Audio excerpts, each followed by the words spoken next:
말씀 보겠습니다. 에스겔 4장 우리 1절에서 17절 말씀입니다.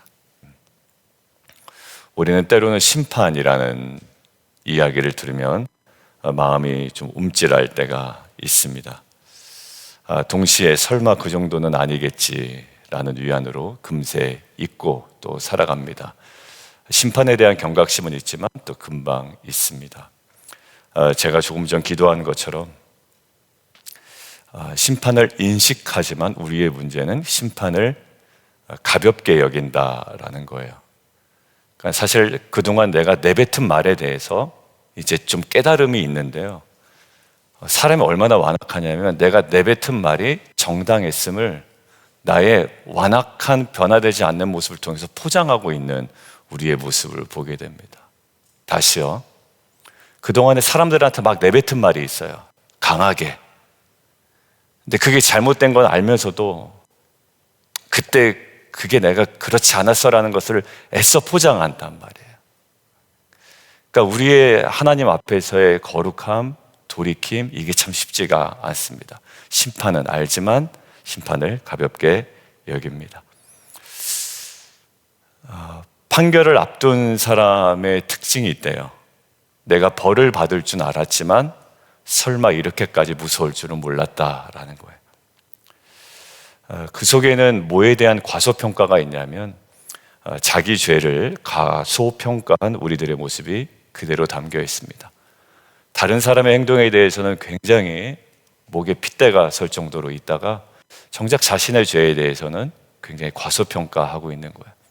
뱉은 말이 잘못됐으면 그거 돌이키면 됩니다. 용서하면 돼요. 그 사람이 못 들었을지라도 그 사람이 들었을 건데 이야기하면 됩니다. 오늘 우리는 한 사람이 몸을 돌리지도 못한 채 430일 동안 눕는 장면을 봅니다. 죄를 짊어진 자 그리고 고통을 통해 하나님의 공의가 얼마나 무거운지를 드러낸 자가 나타나요. 그게 바로 에스겔입니다. 하나님의 사랑을 드러내려고 누가 나오죠? 호세아가 나옵니다. 자기의 의지와 상관없이 결혼이라는 상징 행위를 하죠. 호세아가 상징 행위를 통하여 하나님의 사랑을 보여줬다면 오늘 에스겔을 통해서 하나님께서 보여주시려는 모습이 있는 것 같습니다. 말로 설명하지 말고 몸으로 보여주라는 거예요. 말로 하는 경고가 아니라 온몸으로 드러나는 심판, 첫 장면이 바로 공의 앞에 선 예루살렘입니다. 자, 첫 번째 한번 이야기 나눠볼까요? 하나님의 심판은 결코 가볍지 않습니다 라는 거예요. 여러분들, 여기서 우리의 하나님됨이 나타납니다. 새가족반에서 우리가 중요한 이야기 두 가지 했어요. 하나님이 포기할 수 없는 두 속성이 있습니다. 절대 타협할 수 없는 두 속성이 하나는 하나님의 공의. 죄 없다고 해줄게. 이걸로 안 되는 거예요. 내가 너 사랑하니까 죄 없다고 해줄게. 안 돼요. 왜? 하나님의 공의가 채워지지 않으면 하나님이 아니시거든요. 그렇다고 하나님의 공의만을 드러내서 심판만 하자니 어떻게 됩니까? 그럼 하나님의 사랑이 무력화돼 버리는 거예요. 그러니까 그것들을 위해서 어떻게 해요? 아들을 보내셨다. 그 삼위일체의 신비가 거기에 있습니다. 그래서 제가 다시 강조했던 건 구별성, 그러나 구별된 위격은 다 하나님의 완전성, 그러나 어디에? 유일성, 하나님 한 분이에요. 딱 세 단어로 정리가 되고 그 세 단어는 어디로 향해 간다? 십자가를 향해 간다. 우리의 구원과. 하나님의 심판은 결코 가볍지 않습니다. 벽돌 하나를 가져오라는 거예요. 그 위에 예루살렘 성을 그립니다. 그리고 성을 포위하는 도구들을 줄지어 이렇게 놓습니다. 막 철판도 있고요. 막 가로막혀 있고요. 하나님이 보여주시는 거예요. 예루살렘 어디를 향해 가고 있다? 지금 심판을 향해 가고 있다라는 거예요. 단순한 전쟁이 아닙니다. 이것은 하나님이 친히 주도하시는 뭐라고요? 심판이라는 거예요. 철판을 가져다가 성과 에스겔 사이에 두라고 하십니다. 무슨 의미냐면 하나님과 예루살렘 사이에 더 이상 뭐가 없다? 교통이 없다라는 거예요. 하나님의 얼굴이 시편에 우리가 묵상한 것처럼 하나님의 얼굴이 가리워져 있다라는 겁니다. 무섭죠. 아무 말씀 안 하십니다. 그리고 침묵하십니다. 그리고 그 침묵이 심판입니다. 8절 한번 읽겠습니다. 8절이요. 시작.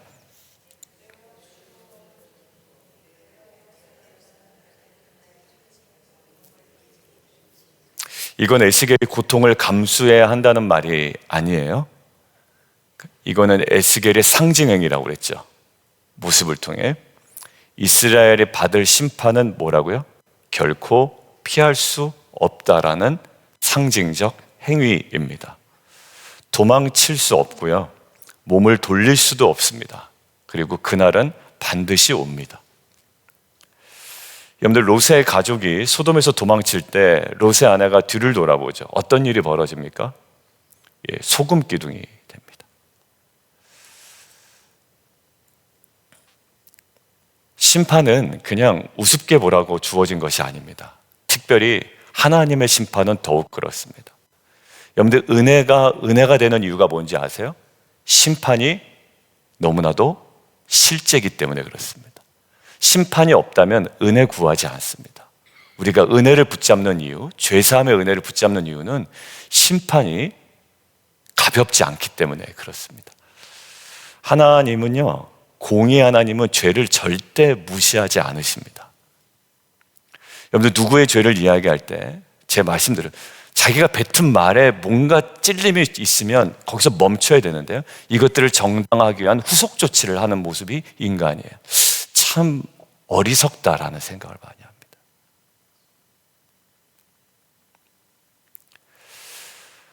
혹시 내 삶의 죄를 너무 가볍게 여기고 있지 않은가? 이 정도는 괜찮지. 이 정도 내가 깨달았으니, 이 정도 내가 기미를 보였으니. 여러분들, 그 속에 굉장한 교만이 있습니다. 하나님은요, 죄를 가볍게 여기지 않으신다라는 거예요.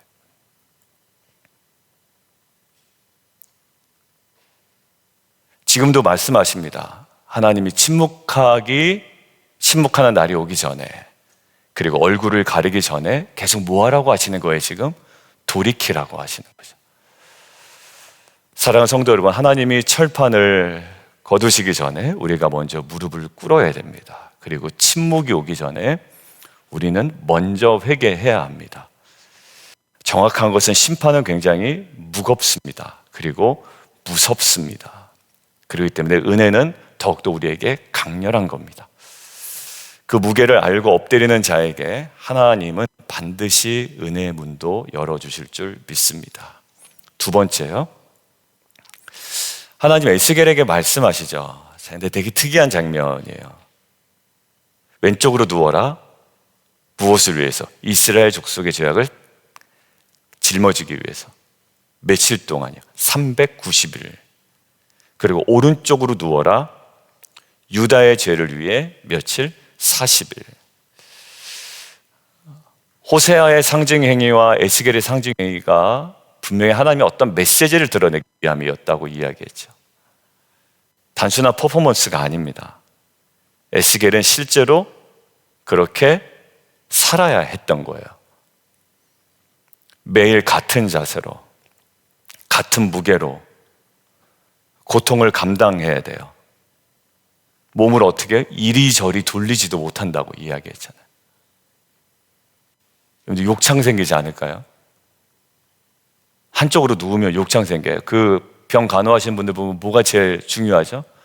노인분들 계속 몸을 뒤집어 주는 거예요. 근데 움직이지 못해요. 390일 동안.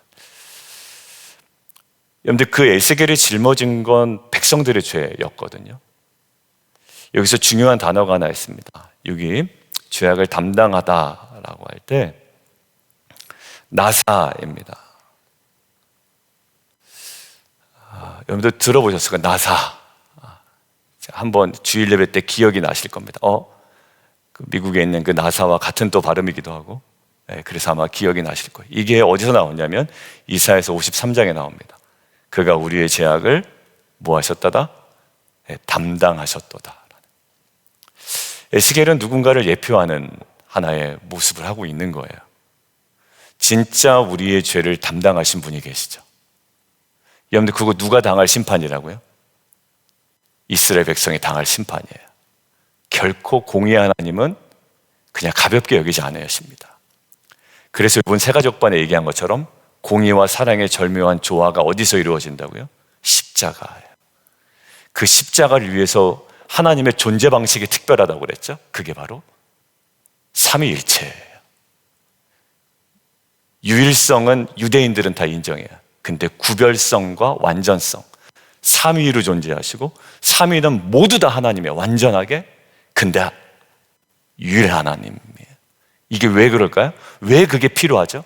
우리의 구원을 향해 가고 있다라는 거. 하나님이 뭐 하셨습니까? 계획하시고. 누가 실행하셨습니까? 성자시고. 어디서? 십자가에. 성령은요, 우리의 마음의 것들을 깨닫고 믿도록 적용하십니다. 계획하시고, 그 다음에 실행하시고, 순종으로, 그 다음에 우리에게 어플리케이션, 적용하십니다. 삼위 하나님의 존재 방식이 우리를 살리게 한 방식이었다면 세가족 때 강조한 게 있습니다. 우리의 존재 방식도 내 모습을 감추기 위함이 아니라 우리의 존재 방식 자체가 누군가를 살리는 삶이 되어야 된다. 십자가가 그랬기 때문에. 눕는 것으로 끝나지 않으셨죠. 십자가에 못 박히셨습니다. 결박되셨습니다. 움직이지 못하셨습니다. 내려오라고 이야기하시는데 내려가지 않습니다. 그리고 말씀하십니다. 다 이루셨다라는 거예요. 예수님의 존재 방식이 우리를 향한 구원이고, 하나님의 삼위일체라는 존재 방식이 하나의 포커스입니다. 우리를 구원하기 위함이에요. 그래서 저는 왜 삼위일체를 어렵게 자꾸 이야기하세요? 라고 이야기를 듣는데요. 그냥 처음엔 듣고 있었어요. 그래서 제가 이제 설명을 드립니다. 이게 왜 중요한지. 이번에 사기 때 얘기하니까 이제 저 나름대로의 이제 간단하게 전하는 방법이 이제 생긴 거예요, 사람들. 그래서 목사님, 이제 알겠습니다, 정확하게. 하나님의 존재 방식이 무엇을 위함인지라는 거예요. 여러분들 결국 하나님 민수기 14장에서 이스라엘이 하나님 원망하죠. 민수기 14장에 원망해요. 하나님 모세에게 뭐라고 얘기하시냐면 이 백성의 죄를 짊어지겠다라고. 하지만 결국 사람의 손으로 짊어지지가 않습니다. 예수님이 오셔야만 진짜 해결되는 거예요. 여러분들 정말 누군가의 죄가 잘못된 줄 알지만 여러분들과 저의 죄가 정말 얼마나 무거운지를 깨달으신 적이 혹시 있나요? 우리가 구원받을 땐 깨달았죠. 근데 사실 구원받을 때조차 그것들을 깨닫지 못했다면 그것은 가짜 구원일 가능성이 있다라고 한 신학자는, 보수적인 신학자는 얘기할 정도예요.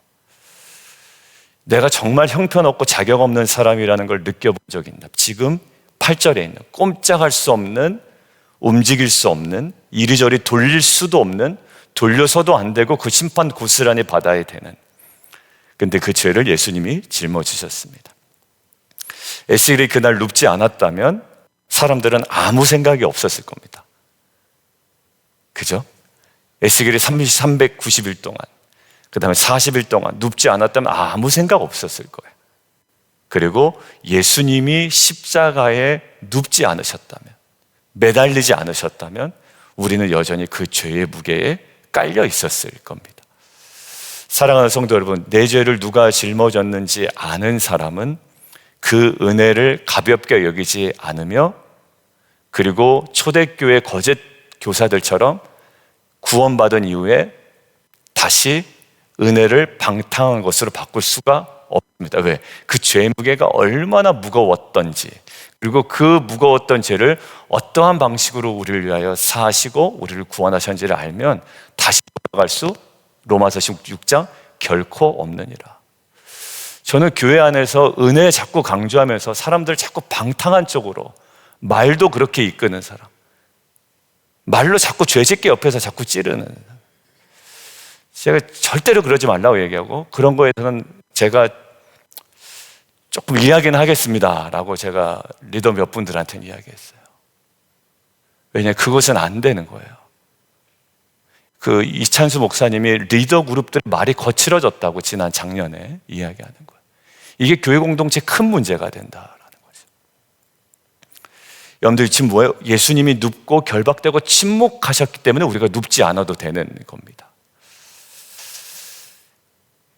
다시 한번 이 오늘 8절이 에스겔이 우리에게 보여준 것이고 주님께서 보여준 것이지만 이 은혜 앞에 우리가 조금 더 겸손하게 그리고 더욱더 거룩하게 정결하게 나아가는 저 여러분 되기를 주님의 이름으로 축원합니다. 이 거룩이 얼마나 좀 비웃음을 당하냐면 때로는요, 우리는 거룩한 신부입니다. 그러면 막 웃으세요. 뭘 그렇게 뭐 거룩하게 사냐고 그러세요. 거룩하게 살아야 됩니다. 그렇게 거룩하게 살 수 있는 은혜를 우리에게 주셨습니다. 그리고 그것이 저와 여러분의 영광입니다. 세 번째요, 심판 속에서도 하나님은 은혜를 남기세요. 마지막 장면은 매우 현실적인데 기근의 상황입니다. 여러분들 지금 곡식의 양 밑에 나오죠. 228g에 해당한다. 성인이 하루 먹는 분량으로 충분하다, 적다? 적다, 매우 적다. 6분의 1 흰 뭐라고요? 0.6리터. 1인당 하루에 먹는 물의 양이 이 정도 넘어야 돼요. 그죠? 사람에게 필요한 수분을 공급하기에는 부족하다, 이렇게 나와요. 정해진 양만, 물만 생존이 걸린 심판의 현장입니다. 떡을 무엇으로 구워 먹어요? 사람의 인분입니다. 가장 부정하고 더러운 것이거든요. 하나님의 심판이 부정과 함께 온다는 것을 우리에게 보여줍니다.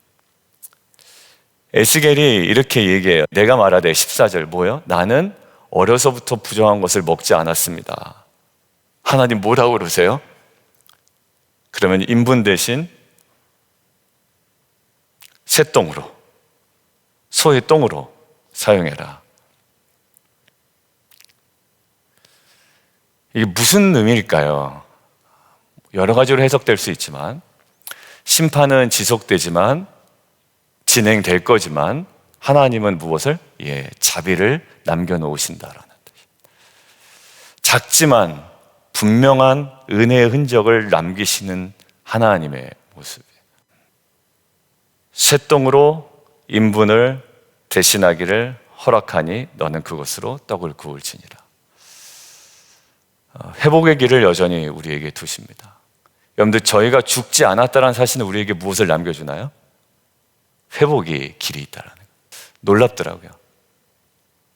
거기서 딱 멈추시면 돼요. 말도 생각도. 자꾸 거기 포장하실 생각을 하지 마세요. 저도 그냥 잘못했으면 집사님 죄송해요 라고 이야기하는 게 제일 편하죠. 그죠? 근데 거기서 뭐 그건 아니었고 이거였고 아니었던 것처럼 자꾸 포장하고 그러면 그걸 아는데 그것들을 모르는 척 하고 있는 게 서로 간에 더 힘든 거예요. 그죠? 하나님 다 아시는데 하나님 앞에서 거짓말 하는 거잖아요. 그게. 그런데 결국 사사기 말기에 미가의 우상 사건, 기브아의 죄악 사건 보면 다 끝장난 것처럼 보였거든요. 여러분 보십시오. 막 사람 죽이고 막 여자들 그냥 다 죽여놓고 이거 어떻게 할 거냐. 그럼 또 여자 또 보쌈해 오고 막 난리가 아니죠. 그런데 그 사사기에 그 난리가 나는 그 장면 속에서도 누구를 준비해 놓고 그냥 뒤에 다윗을 준비해 놓고 계셨거든요. 아직 다윗이 나오기 전이에요. 왕이 나오기 전이에요. 다윗이 다 망한 다음에 어떻게 됩니까? 진짜 이스라엘 백성 다 끝난 거였거든요. 포로로 끌려가고 뭐가 소망이 있습니까? 아무 소망도 없죠. 돌아왔는데 해방한 것도 아니고 여전히 그렇게 살아야 돼요. 근데 누구요? 때가 참해. 갈라디아서 4장. 때가 참해. 여자의 몸에서 하나님이 오신 거예요. 놀랍지 않으세요? 하나님의 존재 방식. 유일신이면 못 와요. 유일신이죠. 근데 그 하나만으로는 되지 않아요. 왜 우리가 그걸 알아야 되나요? 여러분들 믿잖아요. 예수님이 하나님이신 거. 그러면 하나님 두 분이시네? 이렇게 돼버리는 거예요. 그 존재 방식의 신비함이에요. 여러분, 하나님은 심판 속에서도 은혜의 여지를 주시는 하나님이십니다.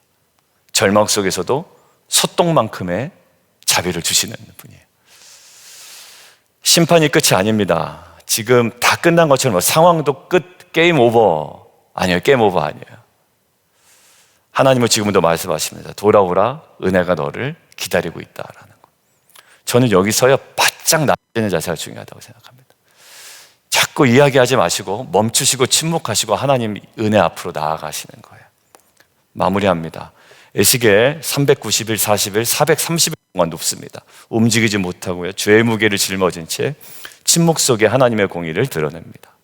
수백 년이 지난 후 예수님이 십자가 위에 달려 돌아가십니다. 두 손이 목에 박히고 못에 박히고 온몸을 움직이지도 못한 채 하나님 하나님 어찌하여 나를 버리셨나이까라고 외치죠. 마치 에스겔이 이스라엘 민족의 죄 때문에 움직이지 못하고 동요진 채 누워 있어야 되는 것과 동일합니다. 고통의 침묵 가운데, 결박에 눕는 자리 가운데 우리를 대신한 누가 계세요? 주님이 계셨던 거예요. 그 주님을 깊이 묵상하는 하루가 되었으면 좋겠습니다.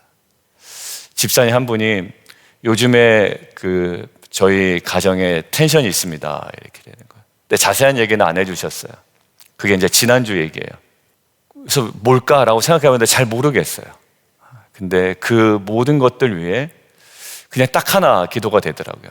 그 집사님, 또 자녀 2명도 있고, 또 그 텐션이 자녀들에게 가면 안 될 텐데, 그래서 하나의 은혜가 필요합니다. 이제 이렇게 기도해서 은혜가 필요합니다. 그리고 오늘 이제 말씀 정리하다 갑자기 그 분 집사님 생각나는 거예요. 2 자녀 위에, 그리고 그 집사님 부부 가운데 하나님 은혜가 필요합니다. 심판의 무게에 눌려 죽는 인생이 아니에요, 우리는. 그리고 옴짝달싹 할 수 없는 것으로 끝나는 인생도 아닙니다. 하나님의 은혜가 분명히 흘러갈 줄 믿습니다. 주님이 눕고 우리는 일어섰습니다.